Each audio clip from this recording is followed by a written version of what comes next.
네, 그 편지를 여호와 앞에 펴놓고라는 말씀 제목으로 말씀을 함께 나눠보고자 합니다.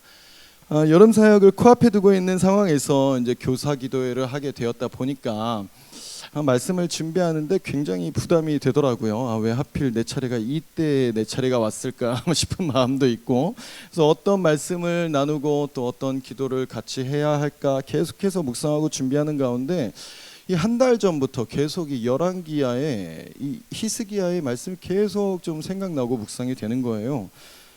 그런데 사실 이 말씀의 내용은 여름 사역과 관련해서는 그다지 전혀 연결이 되지가 않는 겁니다. 그래서 계속 다른 말씀 본문을 찾아보면서 다음 세대, 교사, 헌신, 섬김 이런 쪽으로 좀 포커싱을 맞추려고 계속 말씀을 준비하려고 하는데 영 안 잡히는 겁니다. 그래서 결국 미루다가 다른 쪽 방향으로는 따로 준비를 하지 못하고 오늘 이 말씀을 좀 준비하게 되었는데요. 조심스럽지만 이 자리에 계신 누군가에게 하나님께서 이 메시지를 전하게 하시려고 그러신 게 아닐까 하는 마음을 좀 가지고 그러신 줄로 믿습니다. 그러나 사실 중등부 예배 말씀을 준비하면서도 저는 항상 느끼는 거지만 말씀을 준비하면서 그 제일 은혜 받고 찔림 받고 도전 받는 거는 사실 저거든요. 그런데 이건 좀 어쩔 수가 없는 것 같기도 합니다. 말씀을 전하는 데 있어서 설교자가 은혜를 받지 못하는데 누가 은혜를 받겠냐고요. 그래서 앞에 설교자로 서 있는 저나 이제 교사로 섬기고 있는 선생님들이나 참 은혜의 자리라는 것을 항상 기억할 수 있기를 축복합니다. 설교자가 앞에서 설교를 하려면 말씀을 알아야 설교를 할 수 있듯이 또 선생님들도 마찬가지로 아이들을 가르치시려면 뭘 알아야, 먼저 뭘 알아도 알아야 애들을 가르칠 수 있는 것 아니겠냐고요. 물론 그러한 것들이 굉장히 부담스러울 수 있겠지만 그만큼 또 더 큰 은혜를 받는 자리라는 것을 다시금 새삼 느끼실 수 있기를 주님의 이름으로 축복합니다. 오늘 우리가 읽은 본문의 내용을 보면 히스기야라는 인물이 등장을 하게 됐는데요. 아마 이곳에 계신 선생님들이야 워낙에 신앙의 연조가 다들 오래되신 분들이시다 보니까 이 히스기야라는 인물이 어떤 인물인지에 대해서는 굳이 설명이 필요 없을 것 같긴 합니다만 그럼에도 간단하게 좀 짚고 넘어가 보려고 합니다. 솔로몬 왕 이후에 이제 이스라엘 나라는 북이스라엘과 남유다로 갈라지게 되죠. 그러면서 북이스라엘의 왕들은 악한 왕들이 계속해서 나오는 반면 남유다에서는 악한 왕도 나왔다가 그래도 또 좋은 왕도 나왔다가 악한 왕이 나왔다가 또 칭찬받는 왕이 나왔다가 이렇게 왔다 갔다를 합니다. 그 여러 왕들 중에서 히스기야는 좋은 왕으로 평가가 되는 왕이죠. 그냥 좋은 왕으로 평가되는 정도가 아니라 이 열왕기야 18장의 서두 부분을 보면 그의 전후 유다 여러 왕 중에 그러한 자가 없었으니 라고 표현할 정도로 좋은 왕이었다는 거죠. 그래서 그가 하나님으로부터 이러한 평가를 받을 수 있었던 이유가 뭐였는지 봤더니 열왕기야 18장 3절에서부터 이 히스기야에 대한 소개를 쭉 하게 되는데 먼저는 하나님 보시기에 정직하게 행하였다라는 것입니다.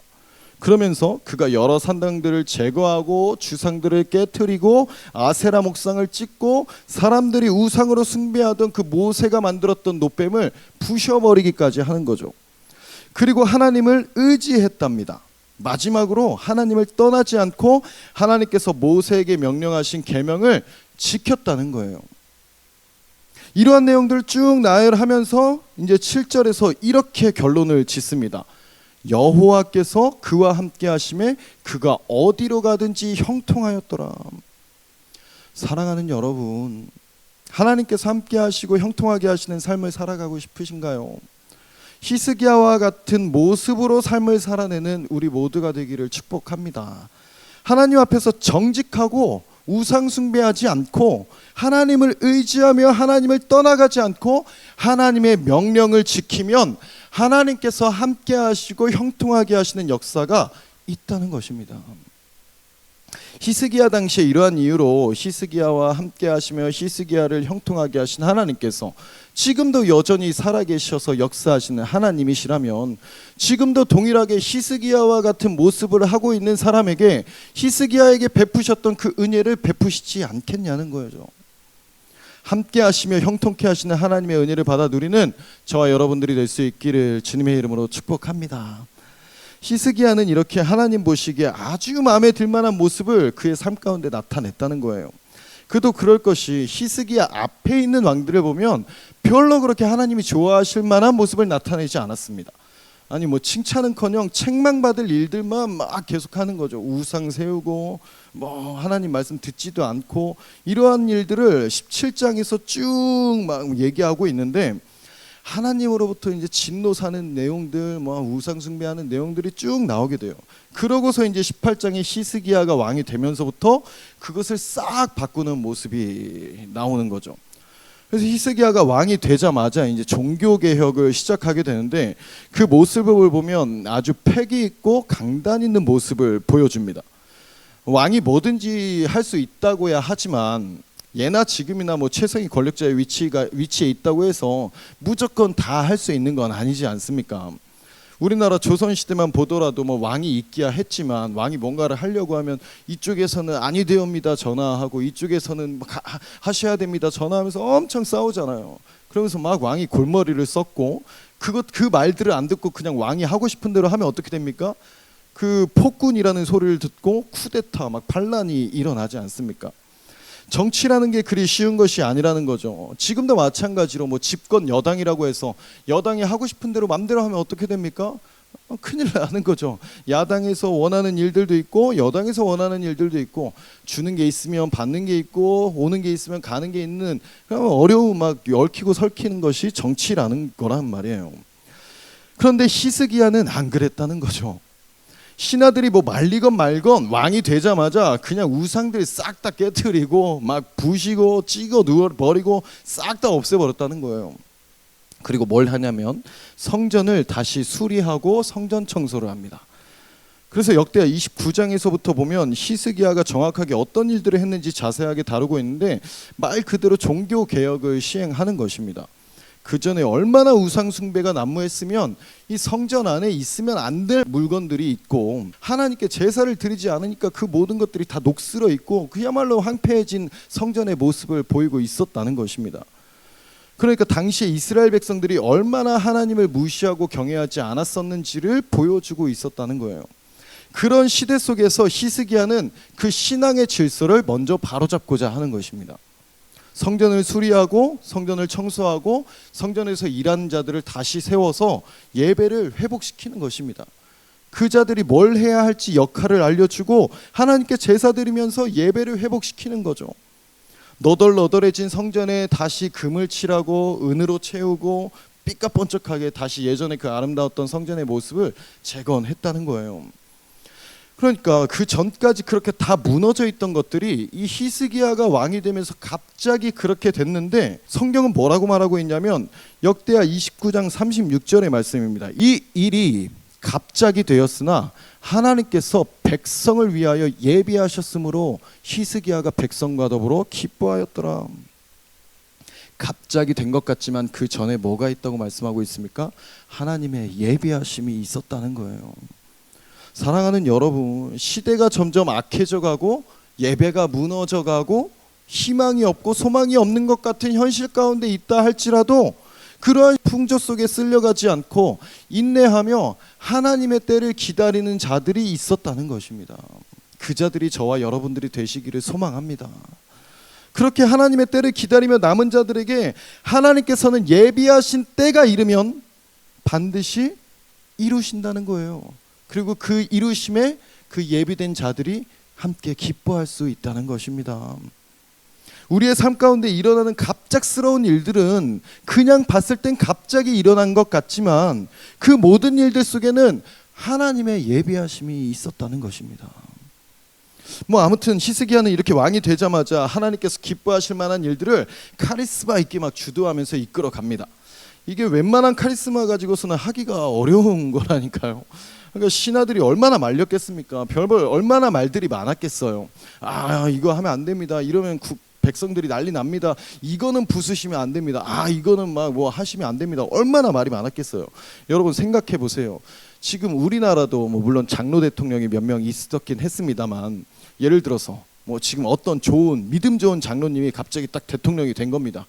그러더니 갑자기 이 대통령이 이 대한민국을 하나님께 바치겠다며 이 기독교를 국교로 딱 정하는 거죠. 그러고서는 막 절을 다 깨부시는 겁니다. 막 무당이랑 막 이런 산당들 있는 거 다 부셔버리고 막 절대 그런 거 잊지 못하도록 막 그렇게 하는 거죠. 교회 다니는 사람들 입장에서야 너무 아름다운 모습으로 보일 수 있겠지만 국민들이 그거를 받아들이겠냐고요. 난리가 날 거 아닙니까? 상상도 안 되는 거죠. 그런데 지금 히스기야가 그 일들을 벌이고 있었다는 거예요. 사람들로부터 얼마나 질타와 비방과 별별 소리들을 다 들었겠냐고요.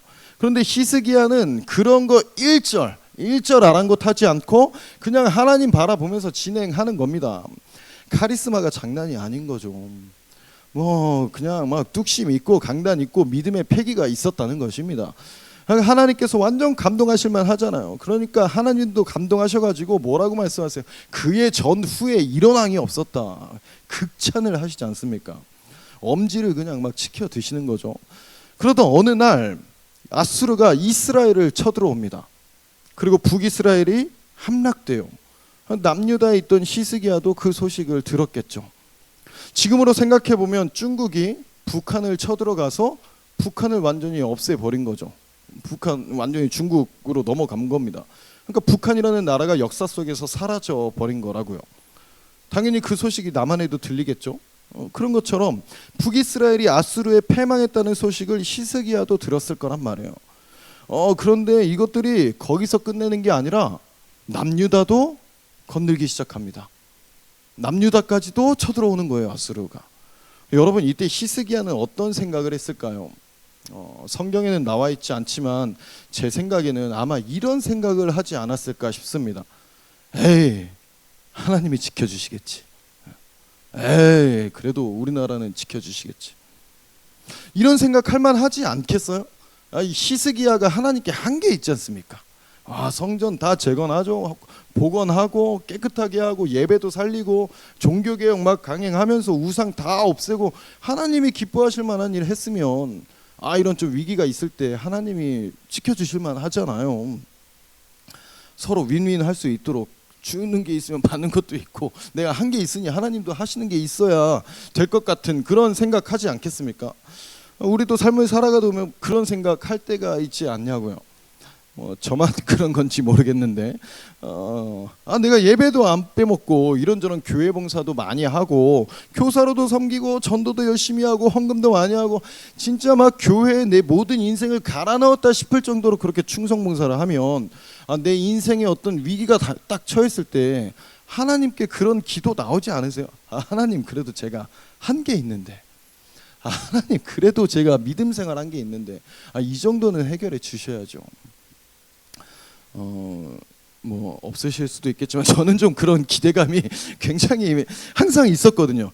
왜 그러냐면 저는 진짜 어려서부터 이 모태신앙으로 생활을 하면서 교회에 진짜 제 인생을 막 갈아 넣었습니다. 제가 보더라도 난 진짜 교회에 진짜 충성봉사했다 싶을 정도로, 지금이야 교역자니까 그렇다 치지만 교역자가 아니던 시절에도 주일에는 진짜 아침부터 저녁까지 살았단 말이에요. 그 모든 막 교회에 돌아가는 일들을 다 맡아서 했습니다. 그런데다가 어떤 문제들이 생기면 이제 그때부터 하나님하고 좀 불편해지기 시작하는 거예요. 하나님, 이 정도는 이거 막 하나님한테 서운해지기 시작하는 거, 이 정도는 해결해 주셔야 되는데 하나님, 내가 드린 게 있는데 그래도 이거는 해결해 주셔야 되는데 안 해주시면 이제 좀 서로 좀 서먹해지고 괜히 막 좀 서운해지고 그런단 말이에요. 그렇게 막 그러다가 하나님께서 내게 주신 것이 내가 감히 하나님께 드린 걸 비교할 수가 있는 게 아니구나라는 것을 깨닫게 되면서 또 다시 엎드러지기도 하는데, 또 그러다가도 또 서운함이 올라오고 그런 삶을 좀 살아오고 그랬단 말입니다.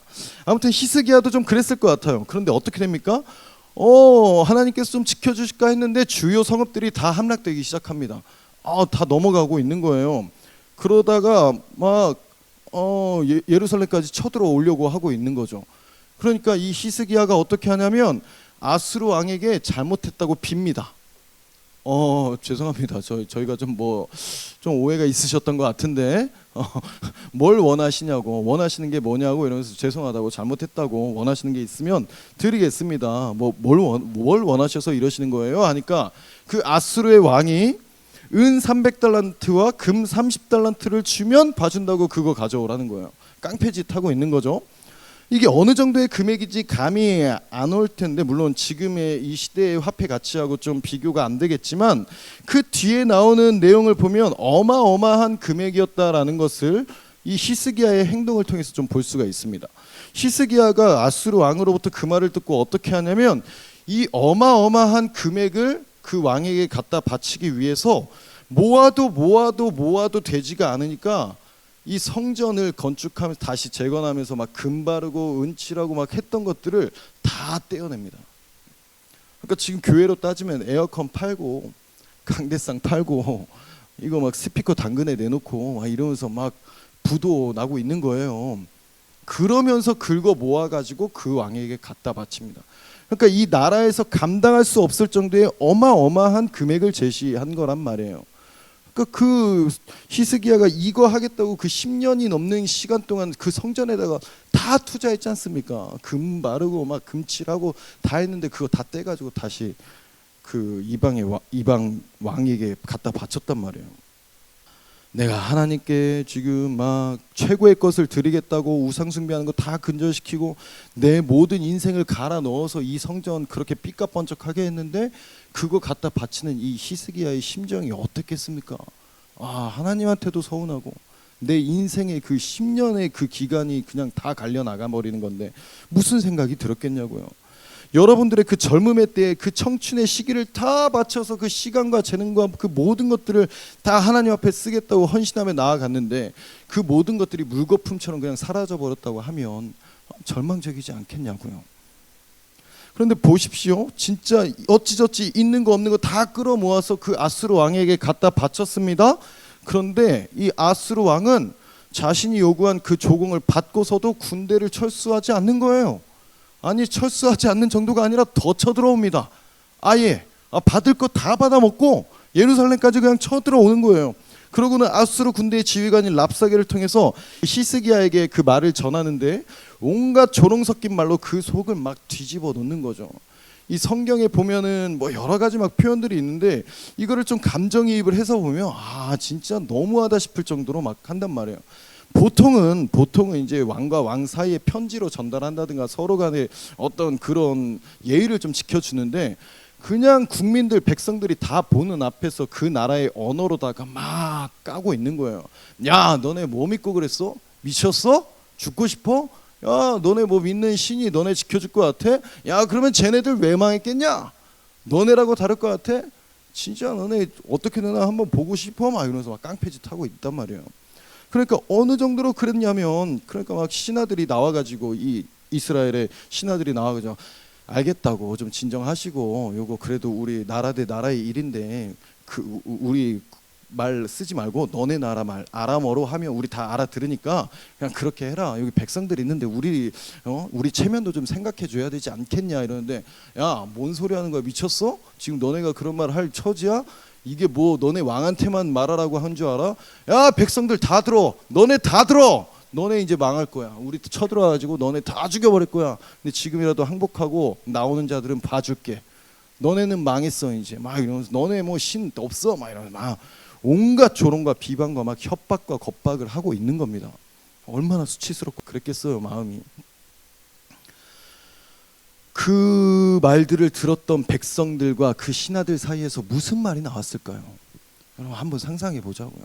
이 히스기야가 우리 하나님이 최고라고 하면서 그 막 반대하는데도 불구하고 우상들 다 없애고 성전 막 재건하고 그러고 있는데 이 위기 앞에서 그 무력함이 나타났을 때 이 반대하던 백성들, 이 반대하던 그 신하들이 무슨 말했겠냐고요. 야, 이게 뭐야?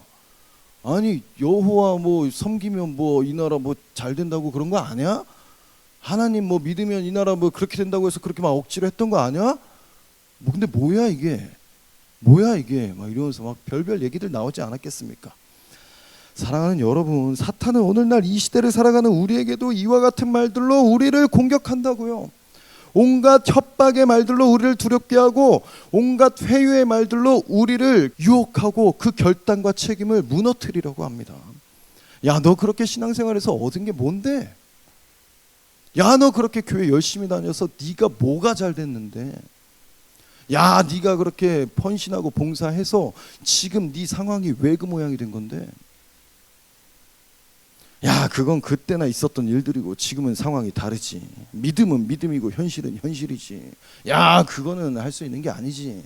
어느 정도 세상을 살아가는 동안에 세상의 일들을 하면서 타협 볼 건 타협하고 믿음 생활은 믿음 생활을 해야지. 사회생활 하려면 이 정도는 해야지. 왜 유난 떨어? 그런 말들이 들려오지 않습니까? 세상의 이러한 외침과 속삭임에 우리는 얼마나 무너지고 또 무너지고 마음 상해하냐고요. 또 얼마나 두려워하고 또 얼마나 걱정하고 얼마나 근심합니까? 그런데 그 와중에 이것으로 끝난 게 아닙니다. 그 아수르의 왕으로부터 온갖 조롱 섞인 편지도 받게 되는데 마음이 무너질 대로 무너지고 상할 대로 상한 이 히스기야는 자신이 뭐 할 수 있는 게 없는 거예요. 그냥 있는 거 없는 거 다 끌어다가 자기가 할 수 있는 거 다 해봤습니다. 다 모아가지고 바쳤죠. 근데 지금 뭐 군사를 일으켜가지고 뭐 싸울 수 있는 그런 상황은 안 되죠. 뭐 나름대로 할 수 있는 거 다 해봤는데 이제 뭐 망할 일만 남은 겁니다. 북이스라엘처럼 그냥 역사 속에서 사라져버릴 일만 남겨두고 있는 거예요. 절망적인 상황의 끝자락, 그야말로 밑바닥까지 온 겁니다. 오늘 본문의 내용이죠. 그 절망적인 상황 속에서 히스기야는 그 사네립의 편지를 들고선 터덜터덜 성전으로 향하는 거죠. 온갖 분노와 실망과 좌절과 슬픔의 그 모든 감정들이 마구 뒤섞인 마음으로 성전으로 들어갑니다. 그 성전에 들어갔을 때 마음이 어땠을 것 같으세요, 여러분? 와, 내가 이 성전 아름답게 꾸미겠다고 10년을 넘게 갖다 바쳤는데, 여러분 지금 보세요. 이렇게 막 그랜드 피아노도 있고 막 모니터도 이렇게 크게 있고 에어컨도 빵빵하게 있고, 그런데 이 성전이 우리가 망해가지고, 뭐 죄송합니다, 비유를 좀 그렇게 해서 죄송한데 상상을 해보자는 거예요. 다 여기 계신 선생님들 10년 넘게 계셨으니까 이 아름다운 모습을 하면서 예배가 회복되고 그 기쁨을 누렸을 때가 엊그제 같은데, 어느 날 와서 보니까 거미줄 쳐져 있고 다 당근에 팔아가지고 여기저기 다 비어 있고 여기 막 빵꾸 나 있고, 무슨 마음이 들겠습니까? 와, 이 하한 성전 세우겠다고 그 헌신했던 그 수고, 그 헌금, 그 노력, 막 페인트 칠하고 막 인테리어 다 막 했는데 다 날라갔다고 생각해 보라고. 하나님, 어떻게 이러실 수가 있으시죠? 이런 생각 들지 않겠어요? 그 편지 하나 터덜터덜 들고 와서 여기 강대상에다가 놓는 거죠. 이렇게. 하나님, 보세요. 하나님, 보세요. 제가 할 수 있는 거 아무것도 없습니다. 하나님, 제가 할 수 있는 거 아무것도 없습니다. 하나님, 그런데요, 하나님은 하실 수 있으시잖아요. 하나님은 하실 수 있으시잖아요. 하나님은 하실 수 있으시잖아요. 이러면서 막 기도하지 않았겠냐고요. 이 강대상 나와가지고 그 성전 안에서 자신의 모욕과 수치와 어려움과 괴로움, 그 아픔을 다 쏟아내면서 얼마나 기도했을까요? 어느 정도의 시간이 지나고 하나님께서 이사야 선지자를 통해서 이 히스기야에게 말씀하시는 겁니다. 내게 기도하는 것을 내가 들었노라.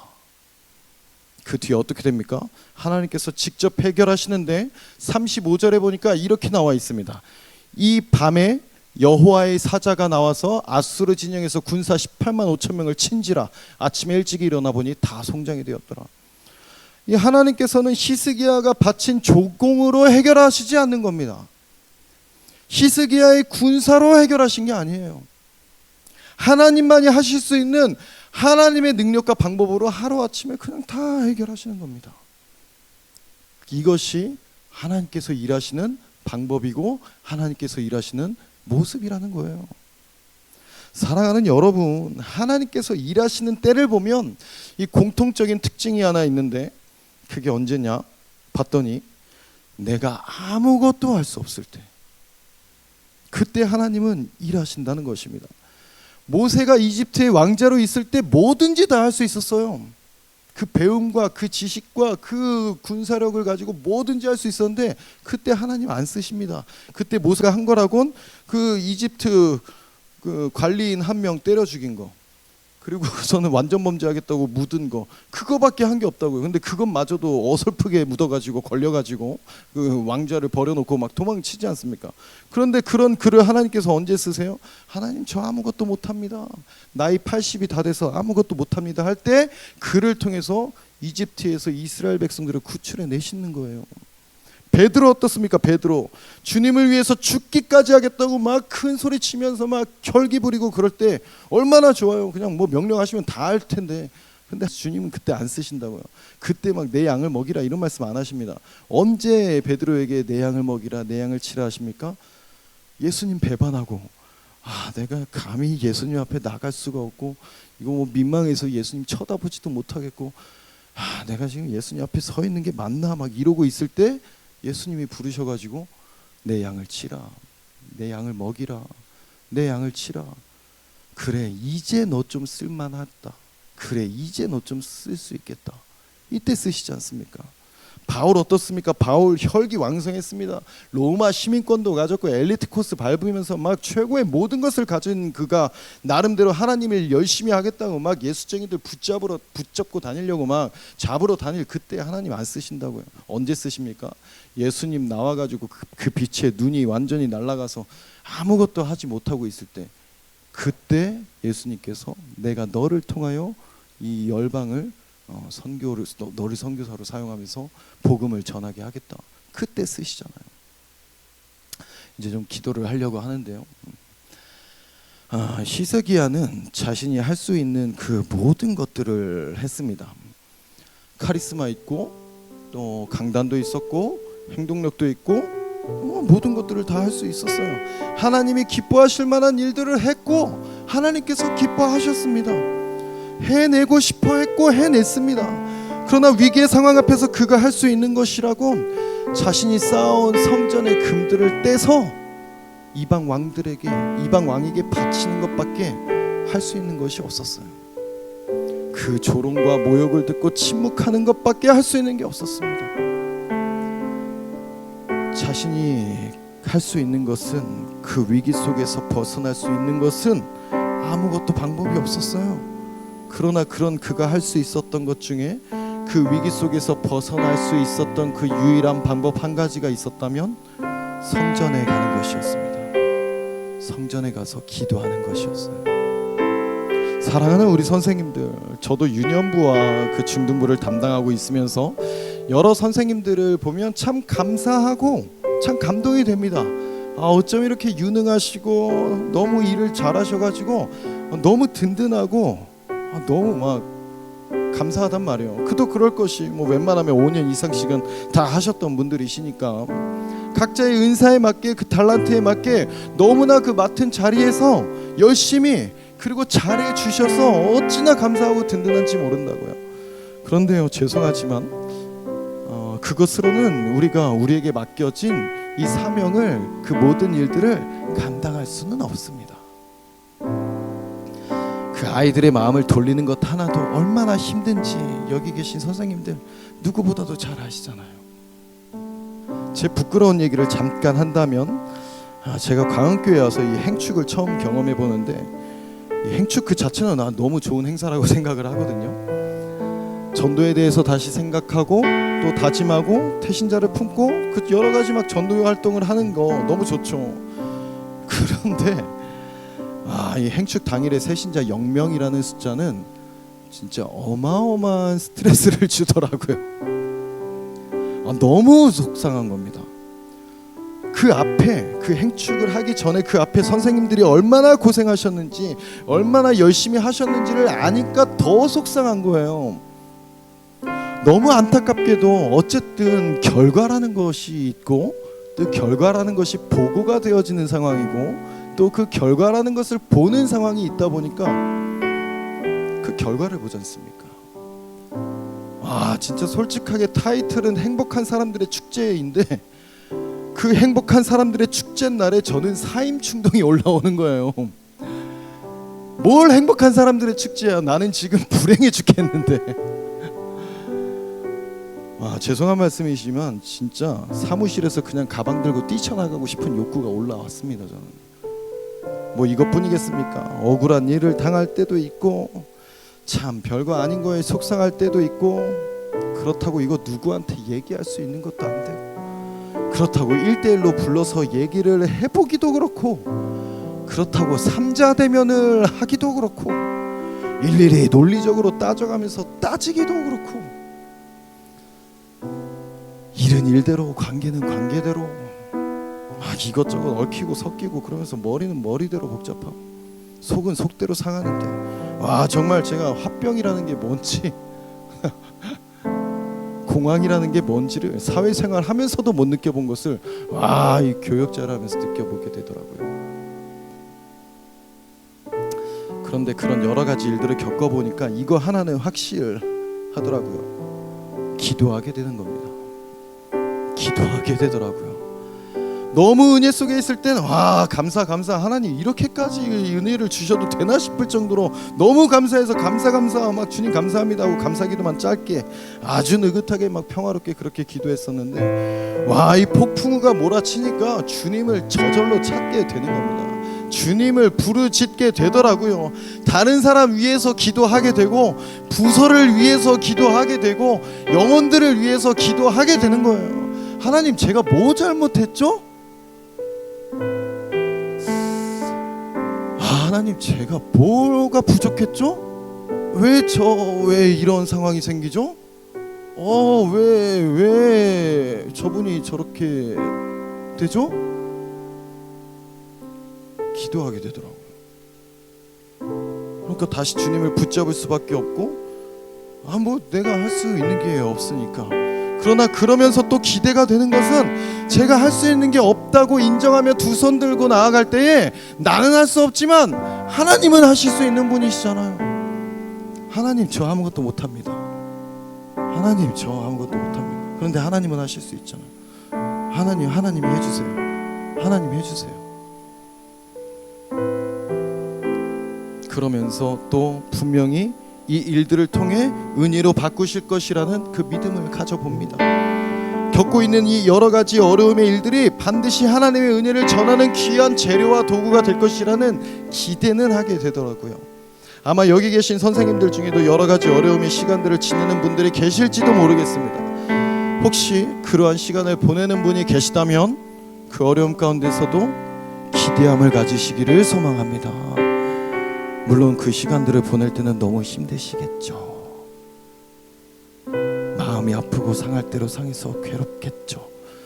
그러나 지금까지 그래 오셨던 것처럼 분명히 하나님께서는 그 일들을 통해서 보게 하시고 느끼게 하시는 일들이 있을 줄로 믿습니다. 그 믿음으로 하루하루 버텨보는 거잖아요. 신앙생활이라는 게 뭐 별거 있습니까? 그럼에도 불구하고 내가 지금 이러한 상황 속에 있다 할지라도 하나님은 선하시니 반드시 선하게 바꾸실 것이다. 그게 믿음이지 않습니까? 그 믿음으로 오늘도 그 믿음의 발걸음을 걸어가는 거지 않습니까? 사랑하는 여러분, 하나님께서 우리에게 맡겨주신 귀한 사명이 있습니다. 그 사명은 내가 잘해서 할 수 있는 것이 아니죠. 내 능력이 뛰어나서 하는 것이 아닙니다. 은혜로 얻은 사명이며 은혜로 해나갈 수 있는 사명이며, 그 사명 때문에 내가 은혜의 자리에 있다는 것을 인정하는 것이 바로 우리가 있는 그 자리인 줄로 믿습니다. 나는 아무것도 할 수 없어도 하나님은 모든 것을 할 수 있는 분이라는 것을 기억하며 하나님을 붙잡고 하나님과 동행하며 나아갈 수 있는 우리 모두가 될 수 있기를 주님의 이름으로 축복합니다. 우리 잠깐 기도하실 텐데요, 불 좀 꺼주세요. 이 시간 우리 함께 이렇게 기도했으면 좋겠습니다. 지난 한 달간 내 힘으로 해결하려다가 결국 무너져 내린 영역이 있다면 무엇입니까? 나에게 도착한 그 문제의 편지가 무엇입니까? 아마 이 자리에 계신 여러분들 중에 누구에게도 말하지 못하는 여러 가지 아픔의 일들이 있는 분들이 계실지 모르겠어요. 여러 가지 일들로 무너짐을 경험하고 있는 중에 계신 분들도 계실지 모르겠습니다. 그 어떤 영역에서든지 어떤 상황에서든지 내 능력으로, 내 마음으로, 내 생각으로 해결할 수 없는 일들이라면 지금 이 시간 하나님 앞에 펼쳐놨으면 좋겠습니다. 다 꺼주세요. 개인의 삶의 영역에서의 일들일 수도 있고 뭐 여러 가지 일들일 수 있겠지만 하나님 앞에 펼쳐 놓으십시오. 바로 그때 하나님 앞으로 나오십시오.